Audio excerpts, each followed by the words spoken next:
The Warriors are finally back on the court, and for the first time in a long time, there's an energy in the air that feels like something is starting to click again.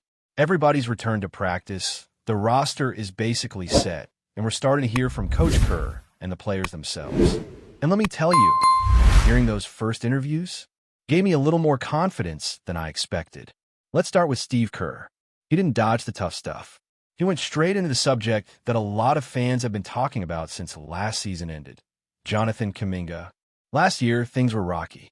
It was no secret that Kuminga struggled to find a consistent spot in Kerr's rotations, and that caused a ton of frustration, not just for Kuminga, but for fans watching him waste away on the bench during long stretches.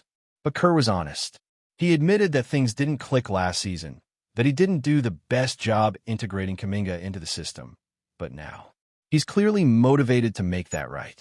And it's not just words. You can tell from his tone and the way he spoke about him. There's a plan now. He talked about fitting Kuminga into the offense, about creating opportunities that didn't exist last season.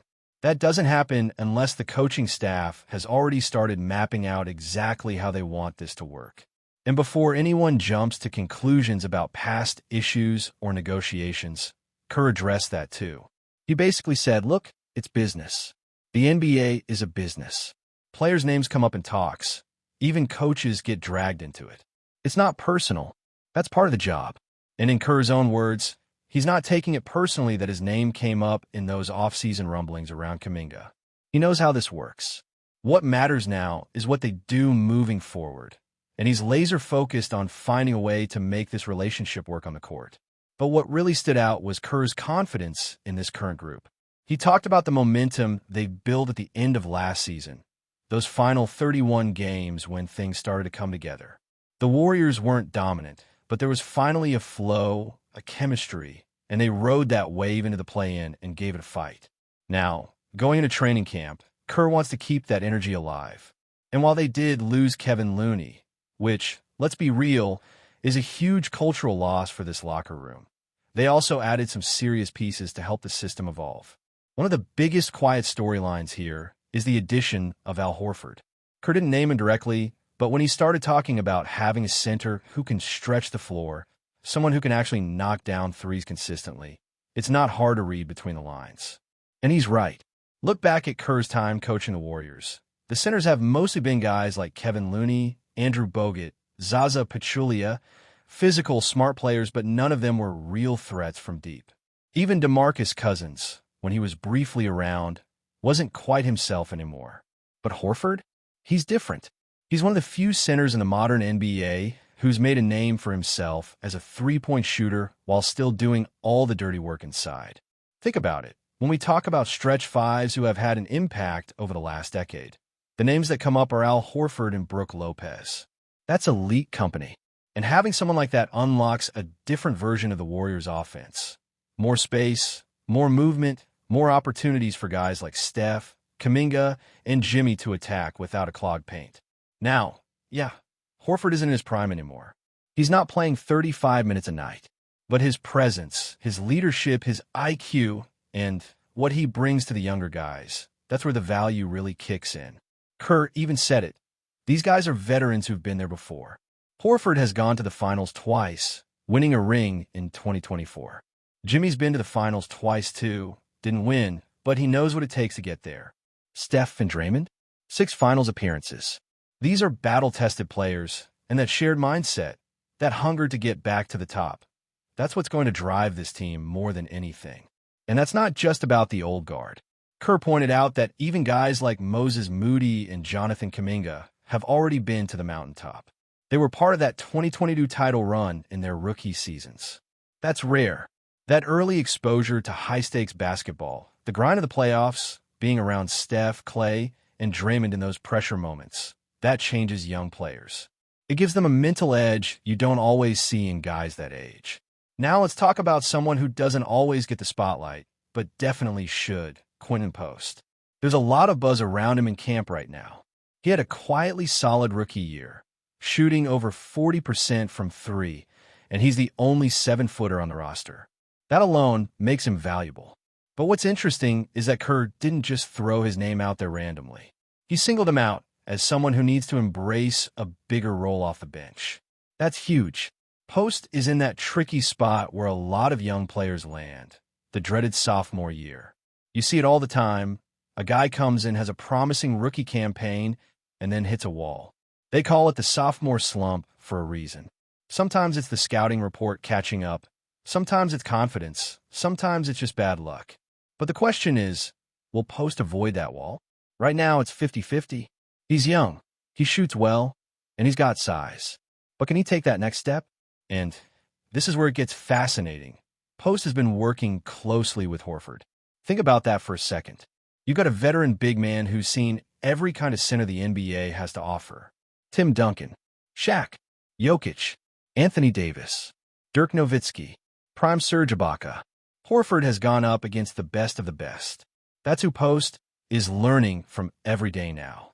And it sounds like he's soaking it all in. Even off the court, Post is showing some serious maturity. Over the summer, he won a Blitz chess championship in Las Vegas. Yeah, you heard that right. An NBA big man winning a chess tournament. That tells you everything about how his mind works. Because chess isn't just a game, it's a mentality. You got to think 5, 6, sometimes 10 moves ahead. You have to anticipate your opponent's reactions, understand patterns, and think strategically at all times. If Post is able to bring that same thought process into his game, especially going up against elite centers like Rudy Gobert, Jokic, or even someone like DeAndre Ayton, he could outthink his opponents even if they're more physically dominant. And imagine the possibilities. Drawing Gobert out to the three-point line, forcing him to respect the shot, and opening up driving lanes for Jimmy and Kuminga. Using off-ball screens and high pick-and-pops to punish slow-footed bigs. These are not rookie-level concepts. This is the kind of basketball IQ that changes games.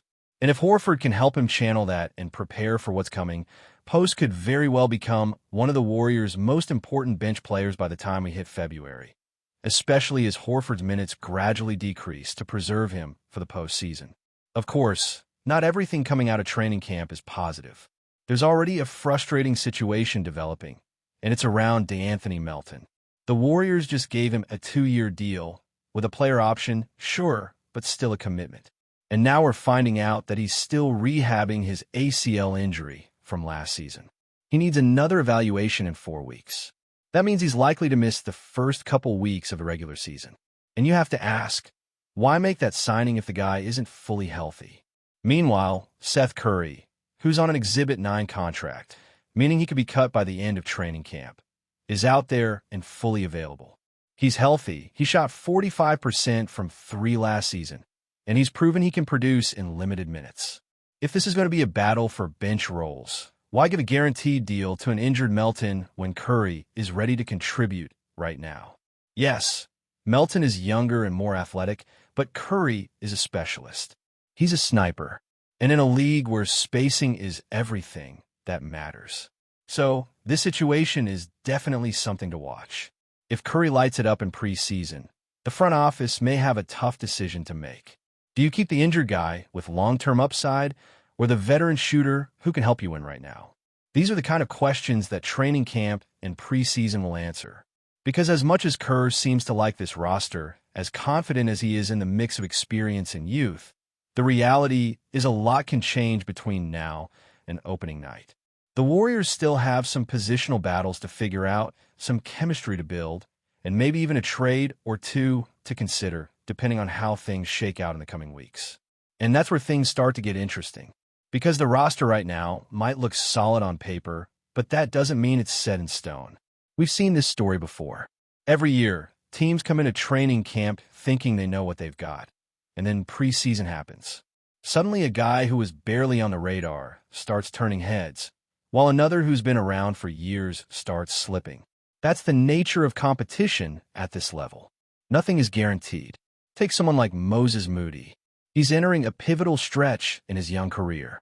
He's had moments, big ones, even where you see the flashes, the poise, the two-way ability. But moments aren't enough anymore. Not when the team needs consistency from its bench. And that's the challenge for Moody. To prove he could be a nightly contributor, not just a guy who shows up once every few games. He's already shown that he can defend, that he can hit open shots, that he understands the Warriors system. But now it's about stringing it all together and doing it night after night. And it's not just Moody. Brandon Podziemski, Pods, is another young piece who has a lot to prove. He's a smart player, no doubt. High basketball IQ, plays hard, good vision, good feel. But his role isn't fully defined yet. Is he going to be a backup playmaker? Is he going to serve as a combo guard off the bench? Can he defend well enough to earn big minutes in tight games? Those are the questions that'll be answered in these coming weeks. Because the talent is there. But on a team like the Warriors, where expectations are always high, it's never just about talent. It's about how quickly you can adjust, how well you can fit into the system, and whether you can contribute to winning basketball. This is especially true now, when the team's window is still open but starting to narrow. Steph isn't getting any younger. Draymond isn't either. The core has maybe one more real run in them, maybe two if everything breaks just right. So, these younger guys can't just be projects anymore. They have to step up and become real contributors. And the coaching staff knows it. Kerr knows it. That's why he's pushing players like Post, Moody, and Pods now. Because if this group is going to make one more serious push for a title, it's going to take more than just the big three. What's also becoming clear is that some of the longtime fringe guys might be in trouble. You can feel it. There's a pressure this year that hasn't been there in the same way before. Part of that is just the reality of where this team is. They got to balance developing young players while also competing right now. That means minutes are going to be tight. Roles are going to shrink. And for players who haven't carved out a niche by now, this preseason might be their last real chance to prove they belong. And let's not ignore the money side of things either. As the front office looks at the roster and the salary cap, you better believe they're keeping one eye on the books. A trade to cut costs and add depth is always on the table, especially if someone underperforms in camp or if another team suddenly makes a player available. So, these preseason games aren't just for fine-tuning lineups. They're additions, and the stakes are high. You also have to think about the long-term vision here. Because even if the Warriors don't make a move before opening night, they've set themselves up with a lot of flexibility. Guys like Quinten Post, Pods, and even Melton, if he gets healthy, are all young, cost-controlled, and bring very specific skill sets. They're not just filler. They're players with potential upside who could either grow into rotation pieces or be used as assets down the line if the right deal comes along. And in today's NBA, that matters just as much as on-court production. Before we continue, make sure to leave a like and subscribe to the channel so you won't miss any exclusive Dubs updates. Let's keep going. In what is shaping up to be one of the most jaw-dropping moves in recent NBA rumors, whispers around the league suggest that Nikola Jokic, the reigning MVP and one of the most dominant big men in modern basketball, could be heading to the Golden State Warriors.